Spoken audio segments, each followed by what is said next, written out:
It's morning in Appalachia. You rise to greet the day. Life out here is one spent next to the land, away from the noise and chaos of the busy world of striving and acquisition.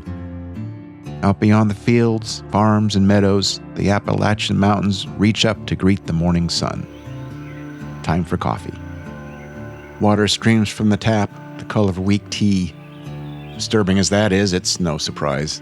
It's just another day in a land once relatively undisturbed until an energy-hungry, profit-seeking, frenetic world pressed in. Taking, toppling, excavating, extracting. When in doubt, take the easy way out and build a pipeline. You're reminded of the story of David and Goliath. You didn't want to be David, just to be left alone to live on the land that you love.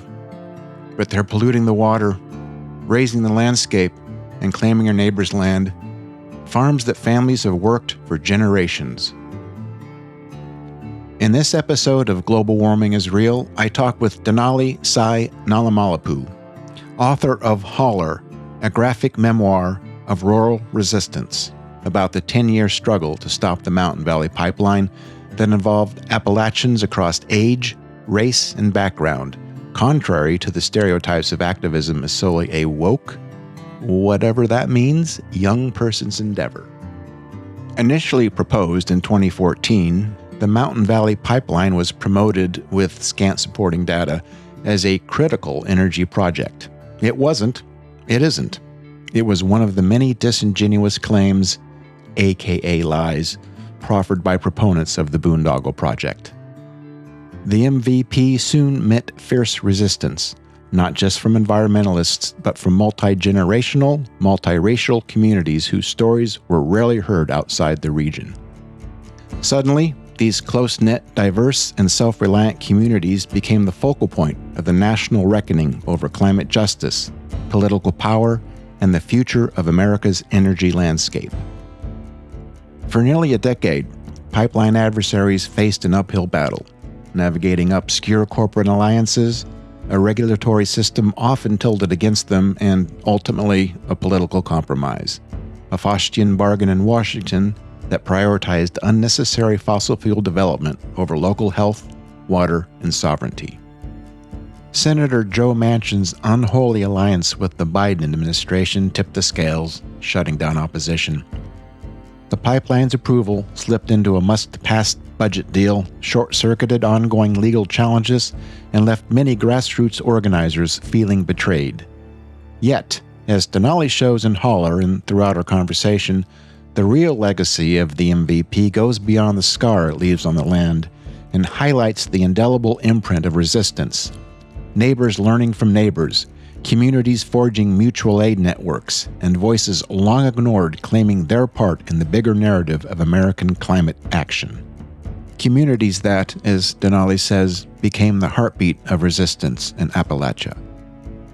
If there is one thing that is clear in our current moment, it is that resistance, resilience, and community are the best weapons against the forces that willfully embrace injustice, exploitation, and climate destruction in the name of power, domination, and short-sighted profiteering. Hollar describes one instance where the initial skirmish was lost. The Mountain Valley Pipeline was built, unnecessary, poorly planned, and dreadfully executed, but it was built, and methane gas now surges through a pipeline, snaking up and down the slopes of Appalachia, across fields and what were once farms. But the fight is not over. Wins may be few and far between, but the struggle continues. The bands of resistance remain strong in the face of the proposed expansion of MVP into North Carolina. No, you didn't want to be David as you sit in the shadow of the Appalachian Mountains, sipping your slightly funny-tasting coffee. But unlike the ancient story of David and Goliath, you are not alone. There are many others everywhere ready to face Goliath. Denali Nalamalapu, author of Hollar, a graphic memoir of rural resistance, is one such person. I'll let them take it from here. Thanks for your time today. Thanks for having me. Yeah, and for writing Hollar. I think it was a great way to present what happened with the Mountain Valley Pipeline, first off, and also the stories of the 6 individuals and the community and the activism and despite what happened with MVP, the sense of hope that you conveyed. Well, I'm glad. So tell me about your background. How did you come to this? How did you come to write Hollar? What are your thoughts about combining art and storytelling? And are you primarily an artist or a writer or both? How did you get into graphic novels? So I grew up in southern Maine and my family's from southern India.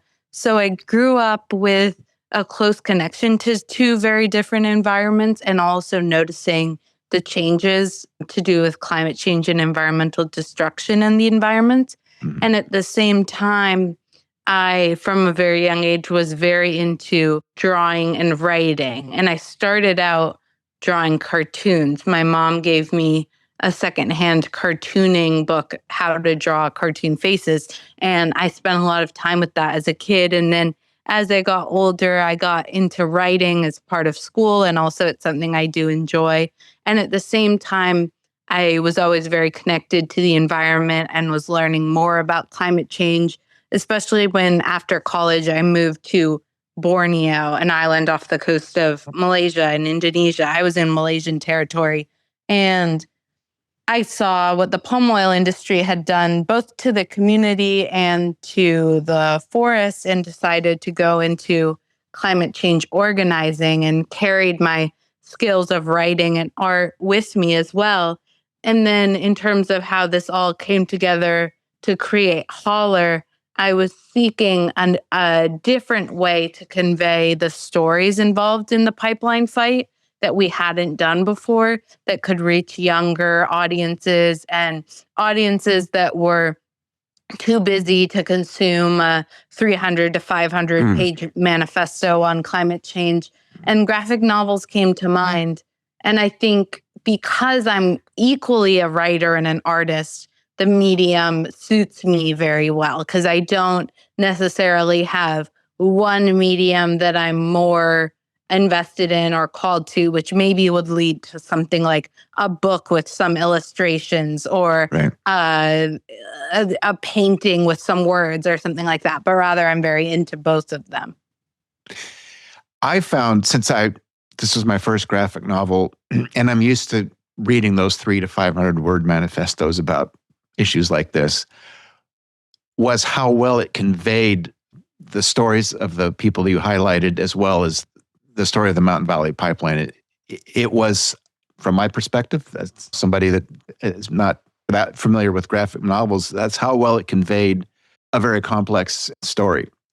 And I was pleased. I came away from it going, well, that was easy to digest, but I got the information I needed to get, and I come away with a much deeper understanding of the story, and especially highlighting the people that are impacted by it and their fight against it. I was impressed with that. I'm still grappling with how you communicate climate change, and I think this is a great way to do it, especially, as you mentioned, reaching younger audiences, which is very important. I'm an older guy. I'm a boomer, and I feel a responsibility to somehow communicate what we're leaving to the younger generation. Mm-hmm. And I think this is an important medium, and I think you do it very well, actually. I appreciate that. I definitely feel like it's important to have many different ways of communicating the climate crisis, and comics and graphic novels have a big role to play there. And when I started writing this book 3 years ago, there weren't many climate justice or climate change graphic novels out there. There's a famous graphic novel by Kate Beaton called Ducks. That's more about climate change in the fossil fuel industry and what it's like to be a worker in the industry. And then there's an environmental justice graphic novel called Crude that tells the story of indigenous communities who are advocating for fossil fuel cleanup from the mess Chevron left behind in Ecuador. But I didn't know of many climate justice stories that took place in the U.S. and that were in graphic novel form, especially in Appalachia, which is a region that's been consumed by fossil fuel extraction for more than the past century. So it felt like an exciting new way to tell the story and something that I could offer to the discourse around climate change that wasn't already there. Yeah, and I think telling the story of Appalachia is, as you say, has been more or less ground zero for mountaintop removal. This pipeline that just, the pipeline's, it's a disaster, but it's out of sight, out of mind. People don't realize what's happening, the impact that it's had on people in the region. How did you find the 6 people that you highlighted? How did you find them? And what was your process in deciding which stories to highlight in the novel? I was already working in the fight to stop the Mountain Valley Pipeline before conceiving of this project. I was working in communications at a grassroots nonprofit to convey to national, local, and regional audiences what the fight was about. And so this project came from that work. So I was already in community with the grassroots movement to stop the Mountain Valley Pipeline. And then when I started thinking about whose features, whose stories would I want to be part of this project, I thought of 3 different aspects of what I hoped the project would be. One is the Mountain Valley Pipeline goes through both West Virginia and Southwest Virginia, 2 different states with different political landscapes, different histories of extraction generally. And a lot of the media coverage of the MVP focused on the Virginia fight, which actually was a smaller portion of the pipeline than the West Virginia side. But in West Virginia, there's a lot more repression by the state of people's voices and of resistance to fossil fuels. And in part because of that, there's more reticence to talk about it. There's less coverage of these stories. And it felt really important to me to have both West Virginia pipeline fighters and Virginia pipeline fighters. So that's one place I started with. I also wanted to convey the intergenerational nature of the movement because I think a lot of times when people think about activism, they think it's a young person's game. They imagine like young hippies running around the woods or something like that. Yeah. But actually, my experience with the MVP fight was that it was very intergenerational. There was everyone from people in their 80s who were advocating for the stop of the pipeline. Maybe they weren't going to every protest and climbing up every mountain, but they were doing what they could within their abilities to advocate for the end of the pipeline. And there were really young kids. There were kids who grew up in the resistance, who were infants and children at the beginning, and then who grew up in the 10 years that it took to reach the culmination of this fight. And then there were also busy working people, busy single parents, busy parents in the midst of it. And I wanted to convey that intergenerational component. And then lastly, I wanted to shine a light on what my experience is in terms of the diversity of the region. It's definitely true that Appalachia is a majority rural, white, and elderly region in terms of the scope of the United States. But as a person of color living in Appalachia, I also know that there are indigenous people living on the land. So the last chapter of this book features the story of Desiree Shelley, who's a member of the Monacan tribe, whose land is the land that I wrote this book on. There are Black communities.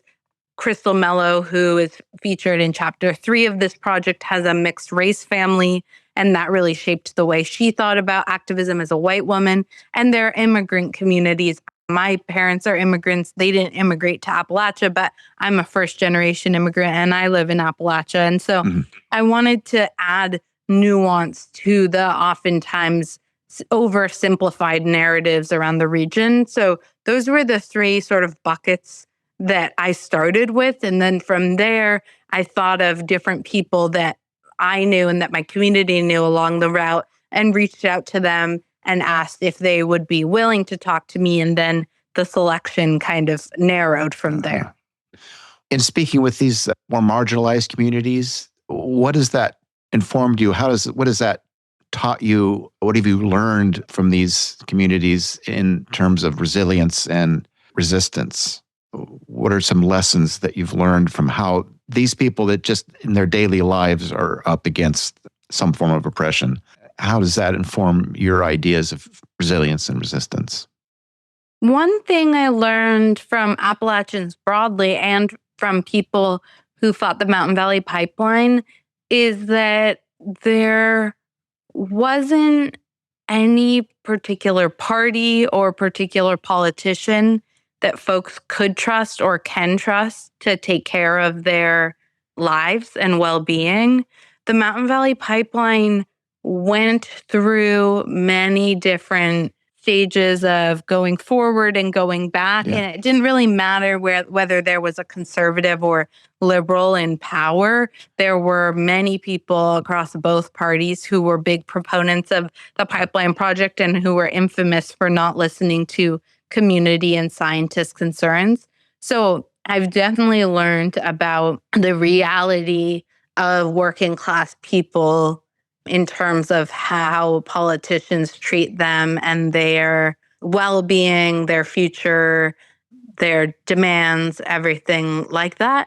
I've also learned about how important it is to get to know your neighbors because Mm. fossil fuel pipelines don't want you to know about the insidious nature of their work. They don't Yeah. want you to know that you might lose your drinking water source. They don't want you to know that the pipeline might explode on a mountainside near you and extinguish your home and your family. There are many realities of having a pipeline, a massive pipeline project like this next to your home that the pipeline company doesn't want you to know. And what I learned through talking to people was that they learned about the realities of this pipeline project by meeting their neighbors and then meeting their neighbors' friends who were scientists or meeting neighbors who knew more information than them and piecing together the puzzle like that, which isn't ideal. It would be ideal if corporations were held to a higher standard in terms of transparency.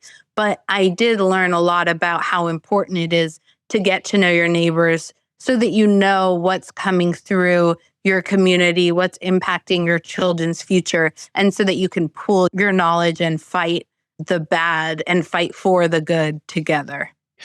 I think that message in climate, and we're both in the United States, so we both know what's going on here. The sense of community is always critical, but it just seems to be starkly important right now. There's the Mountain Valley Pipeline, but now we're witnessing so much more. Let's just keep it with environment and climate. The anti-science and the corporate takeover of the environment is at a inflection point right now, I think. So I think it's very important. The community aspect of this is critical. The book highlights how the community came together. Unfortunately, they didn't prevail because of the machinations in Washington, I guess, but still, it did slow it down. Local community action is where the resistance happens. And I think that you portrayed that in your novel. Yeah, I definitely feel that way. And I think there are really tangible ways for people to connect to the community around them that are part of Hollar, part of the stories in Hollar, like just getting to know the people who live right next door to you, joining up if in local groups so that you can organize together. There are very specific ways advocating for certain city council candidates who will hold utilities accountable and advocate for climate progress no matter what happens on the federal level. There are very tangible ways, I think, to connect to your local community and build power together, even though it can sound like a broad generalization. I feel like people are always saying, build community. Community is power. Right. Yes. Sometimes I imagine for some people, and for me too, it can be like, okay, that sounds nice, but what do I do? And Right. to me, it's about finding the mutual mutual aid organizations near you, meeting your neighbors, finding out who the local political candidates are, who you can ensure hold the environmental well-being and your community well-being as a priority. All these things are like very specific endeavors that someone who lives anywhere can do, whether you live in New York City, where we often see big on the streets protests, or you live in Southwest Virginia, where you rarely see massive on the streets protests. You alluded to this before. You think of activism as a young person's game, but with the pipeline, there were people in their 80s, and everybody found their own way to participate, depending on where they're at in life or in the world. If you don't want to go out and march on the streets, there's other things that you can do. Be involved in your local communities. I remember in the first Trump administration, I spoke with the mayor of Carmel, Indiana, I believe it was, and he was a Republican, but he was also pro-climate action. He was doing what he could as a mayor in his own community to simple things like doing roundabouts, just the little things that seem it's not going to make much of a difference, but everybody contributing one aspect of what they can do creates a larger movement toward change. Are you into contact at all still with the folks that you spoke with for the book? Yeah, last night I did a book talk with Michael James Duramo, who is in the 5th chapter of the book. MJD grew up in Blacksburg, Virginia, near Brush Mountain, and saw the pipeline come through the forests and the backwoods that they played in as a child. And then they were a college student when they found out. So their resistance was a lot more of what one might imagine as activism, like civil disobedience and mutual aid and getting out the vote, that type of thing. Mm-hmm. And then on my book launch, I had a conversation with Desiree Shelley Flores, who is the Indigenous seed keeper in the 6th chapter of the book. And we got to talk about the work she's doing now and how she's reflecting on the pipeline fight. And the coolest thing about being in contact with the 6 people who are part of this book is reflecting together on the pipeline fight, because as you said, it ended in a backroom deal between Senator Joe Manchin, President Biden, and other Democratic leaders to greenlight the pipeline through all of the lawsuits and permits that it had lost. And now the pipeline's now in service.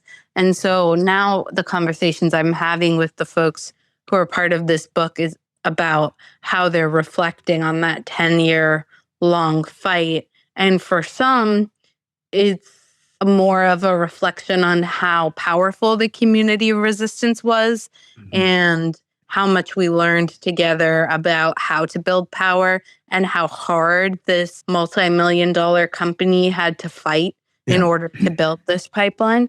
And for others, it's a lot more somber and full of grief, especially for people for whom the pipeline goes right through their farm. It's more reflections on everything they lost and how unjust the system is. Yeah, that must be just heartbreaking. How do you feel personally? How have you dealt with the results of MVP, and how do you deal with, when the hopelessness creeps in, which I imagine it must? How do you personally, first off, feel about the results? How did you react? How were your feelings around MVP, and just generally with the climate fight, with the activism? How do you maintain your energy and your hope? I remember when I heard that President Manchin had been successful in greenlighting the pipeline, it was a little surreal because he'd been trying to push the pipeline through must-pass debt-related legislation for going on a year at that point. There had been multiple attempts, and we had been advocating very strongly to President Biden to stop this unnecessary methane gas pipeline project. And so it felt a bit surreal because the Mountain Valley Pipeline took 10 years to build, not only because of the powerful community resistance, but because, as you said earlier in the program, it was a really poorly done project. It was a mess of a pipeline project that was planned for the flatlands of the Midwest and then got rerouted into the steep slopes of Appalachia. Very few people ever stepped foot on the land they were going to build this pipeline on. So there was a lack of understanding of how steep the slopes were, how landslide prone they were, the reality that it's karst terrain, the reality of seismic zones, all of these things.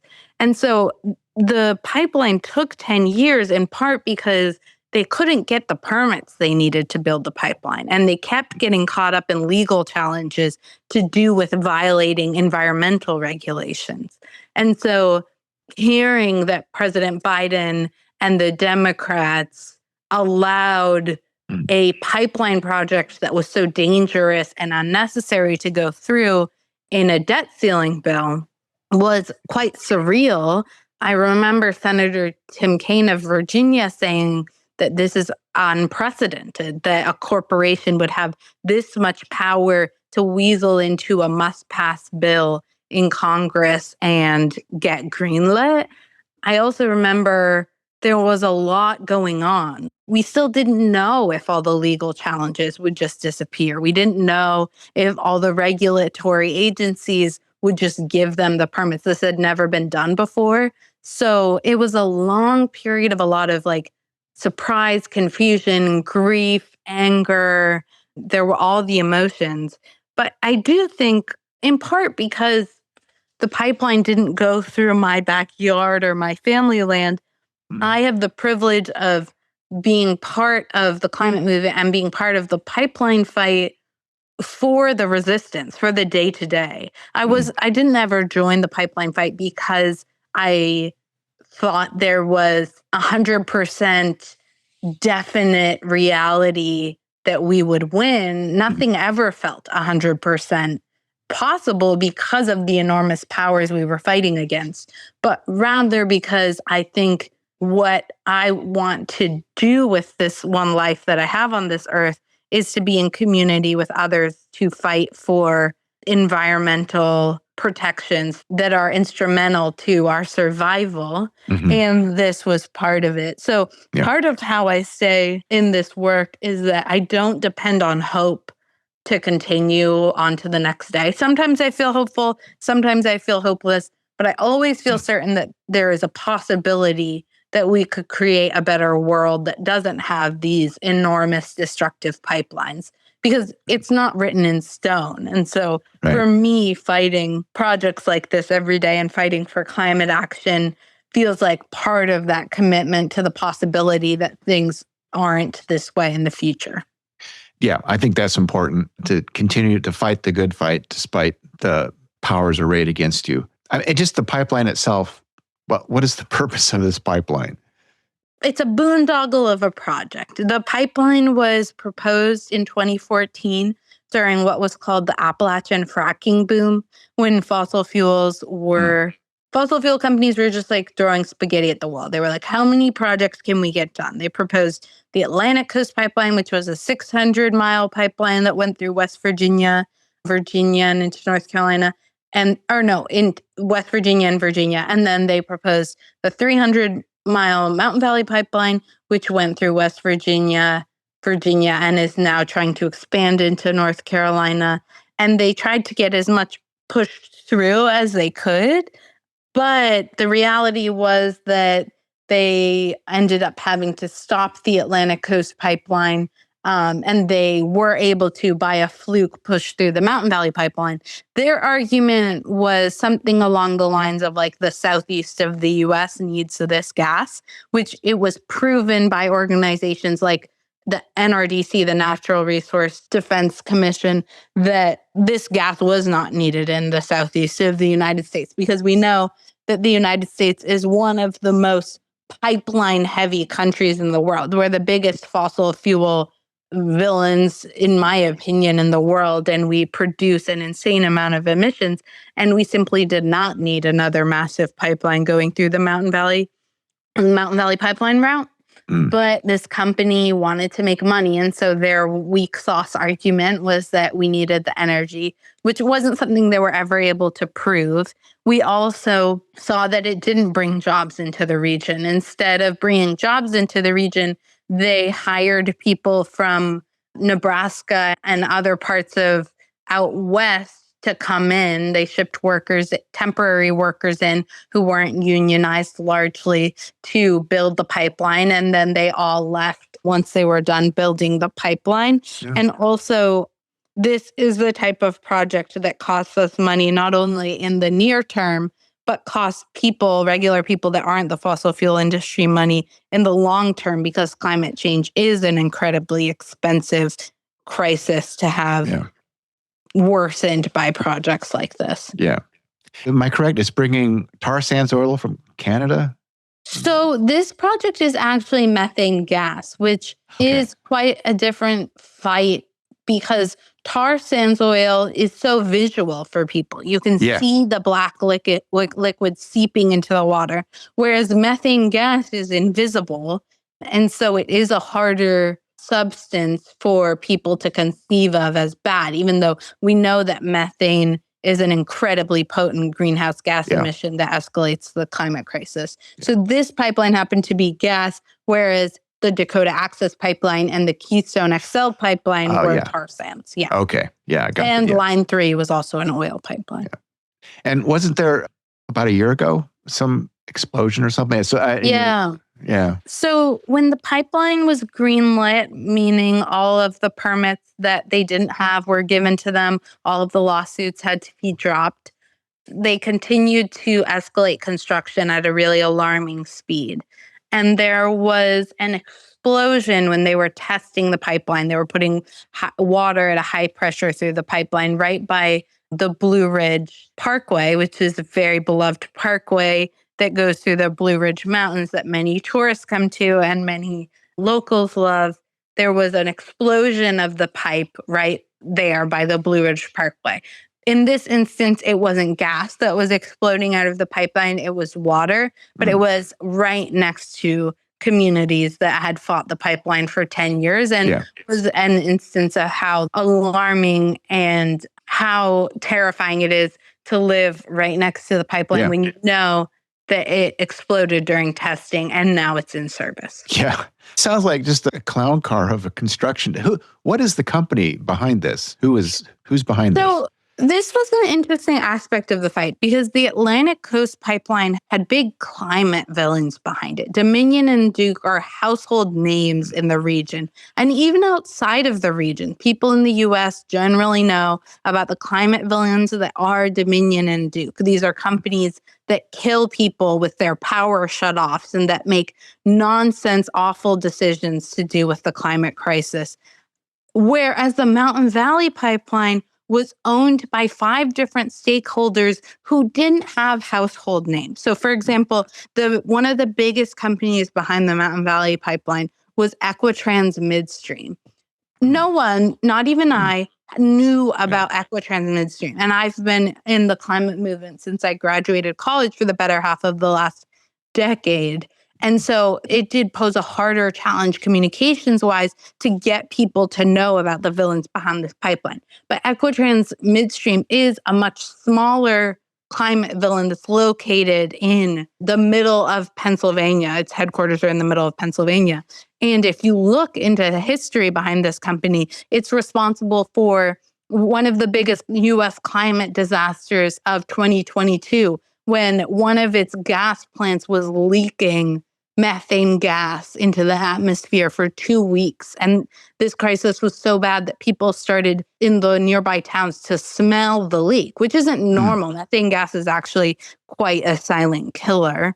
And then they're also responsible for a house explosion in Pennsylvania that injured an entire family, including a 4-year-old kid. So when you dig into the company behind this project, you find a very destructive, poorly planned corporation similar to the climate villains behind other projects, but much less well known. Sounds like just hiding behind a huge corporate veil. And a lot of these companies have the same funders, and some of them are even tied to each other, but they like to break apart to confuse us and make us fight a bunch of different people rather than just the handful of companies that are at the middle of all of this. Yeah.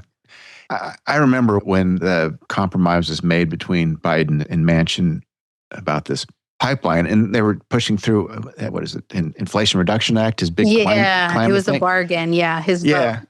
It's dispiriting to pass my climate legislation. I'm going to do this evil 1 step forward, 2 steps back. Sometimes it feels like. Yeah. What are you doing now? What is on your radar as far as activism and resistance? I'm continuing to live in Southwest Virginia and continuing to be in community with the people that fought the Mountain Valley Pipeline. And I'm also really interested in the power of mutual aid organizations and hyper-local climate candidates, political candidates at this moment of federal rollbacks against of climate progress. Yeah. So I'm very focused on the power of supporting hyper-local races like city council, delegate races in Virginia, rural electric cooperatives or utilities. I think all of these races matter a lot in terms of climate action on the local and state level. And we've seen that even though Trump has attacked that local climate progress and said that he'll make it impossible, many local candidates and many local politicians are standing up to that. And I think that's important. I also think the mutual aid elements of the Mountain Valley Pipeline fight were very important. Like, for example, when the tree sits were up in the forest, stopping construction from happening, there were whole networks of people who were feeding the activists, who were making sure that they were supported, who were creating little libraries so that the people in the action camp could read. All of these things, I think the ways we keep each other alive are very important. Yeah. And then I'm also in terms of writing and creating, thinking about what do people need right now to support their fights, like what can be created in the realm of writing and art to support people in this moment that's not just false hope, that's not just like it's all going to be okay, just wait for the next administration. Because the Mountain Valley Pipeline went through many administrations and there was no one we could wait for on the hyper like federal, like bigger level that ultimately would stop it. But what is the kind of support people are craving when it comes to grounded in reality climate possibility stories and pieces of media? Are you working on a book called Not Too Late? So Not Too Late was a book that I was part of that came out, I believe, in 2022. Oh, okay. And that was a book edited by Rebecca Solnit and Thelma Luton Latimboa. And that book was a collection of essays and stories about how it's not too late to combat the climate crisis. And I wrote a chapter in that book that fast forwards to 2026, I believe, and tells the story of a child who's talking to their grandmother, who is a climate activist, about how they got to a point of a livable future on this earth. I appreciate the work you're doing. And for my listeners, what would you suggest? What are some steps they could take to support the frontline movements or tell their own community stories? What advice would you give to people that want to do something, might feel overwhelmed, but are motivated right now to do whatever they can to fight all these things that are arrayed against, like you say, a livable, equitable future? The first thing that I think people should do is meet their neighbors, go to their local city council meetings, talk to local environmental organizations near them, and get to know what are the fights that their community is fighting. For example, yesterday I did an event in Richmond and we were talking about the multiple Richmond water crises. And I think when we get involved in local action, we are able to find ways to expand that beyond our community. And so finding ways to be involved in the local struggles that are already happening in your community, whether it's like against something or for a better system, I feel is very important. And then also, I do think like telling our own stories of resistance is quite important. We often feel let down by mainstream media in terms of what stories they're willing to tell and what perspectives they're willing to uplift. They often uplift the more like squabbling, whatever, big federal fights that are happening on the congressional floor, more than they'll uplift our stories on the ground. And I am very interested in ways that we can share skills within our own community, host skill shares, write print media to tell the stories, host podcasts like this podcast we're currently talking on, just create our own ways of sharing information. I think can also be part of that if there are listeners that are interested in storytelling in particular. And I also think for listeners who are wanting to make change within their own home, you mentioned electric cars. There are many ways that if you have the ability or are phasing out gas infrastructure in your home, there are many ways that we as individuals can lead by example. For example, this summer, my big project at my house in Southwest Virginia is to install solar. And my hope is that then my neighbors and my friends will come to my house and they'll see solar and we can have a conversation about it while standing in the yard next to the electric car I already own. So I think there's a lot we can do by building relationships with people near us and leading by example. I think those are all good points, excellent points. And I think that's a great way to wrap up our conversation. I appreciate your time and your work, and keep doing what you're doing. This is what we need. Thanks so much. It's been great to talk to you, Thomas. Same here. Thank you, Denali. Thanks a lot. Keep up the good work. Thank you, too. Okay. Bye. Bye. In these difficult times of oppression, division, and exploitation, I hope this episode inspires you, dear listener, of the power of our collective voices to fight the good fight. Remember that David, in the end, prevailed over the lumbering, impudent Goliath. Check the show notes for more information about Hollar, a graphic memoir of rural resistance, and Denali Nalamalapu's work. You'll also find more information about the Mountain Valley Pipeline and stories of community resistance and resilience.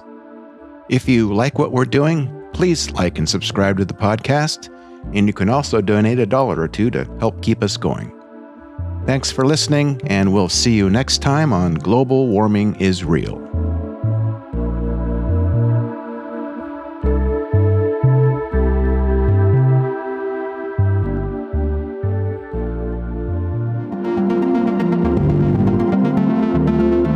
There's always more we can do to stop climate change. No amount of engagement is too little, and now, more than ever, your involvement matters. To learn more and do more, visit globalwarmingisreal.com. Thanks for listening. I'm your host, Tom Schoeneman. We'll see you next time on Global Warming is Real.